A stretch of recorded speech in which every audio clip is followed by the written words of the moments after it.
পাগলের মতো ভালোবাসবে। দূর থেকে একবার দোয়াটি পাঠ করুন, 100% কাজ হবে ইনশাআল্লাহ। মনে রাখতে হবে, এই দোয়াটা যদি আপনি মাত্র একবার যদি আপনি পাঠ করেন, একবার যদি আপনি বিশ্বাসের সাথে, ইয়াকিনের সাথে আল্লাহ পাকের উপরে পরিপূর্ণ তাওয়াক্কুল, পরিপূর্ণ ভরসা নিয়ে যদি এই দোয়াটা মাত্র একবার পড়েন, আল্লাহ পাক রব্বুল আলামিন আপনার মনের আশা কবুল করে নেবেন। আপনার স্ত্রী আপনার অবাধ্য হয়ে গেছে, তাকে বাধ্য করতে চান, মাত্র একবার আপনি পড়বেন, সে আপনার জন্য অস্থির হয়ে যাবে, সে আপনার জন্য বেকুল হয়ে যাবে, পাগল হয়ে যাবে। এটা একটা গ্যারান্টিযুক্ত একটা আমল। এই আমলটা করে অনেকে সাকসেস হয়েছেন, অনেকে এই আমলটা করে রেজাল্ট পেয়েছেন।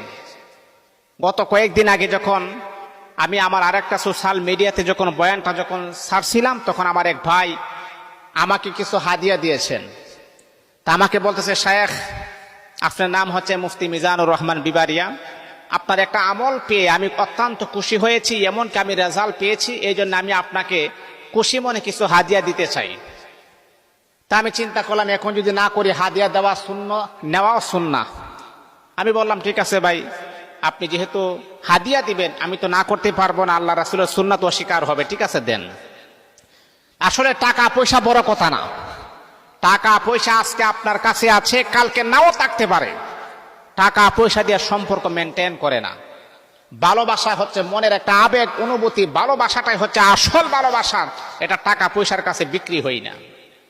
আমাকে টাকা দিলেও আমি খুশি, না দিলেও আমি খুশি। আমি সবচাইতে বড় খুশি হই আল্লাহ পাকের পিয়ারা বান্দারা যখন, স্বামী স্ত্রীর সংসার যখন মজবুত হয়, বাঙ্গা যখন না হয়, চূর্ণ বিচূর্ণ যখন না হয়, তখন আমি সবচাইতে বড় খুশি হই।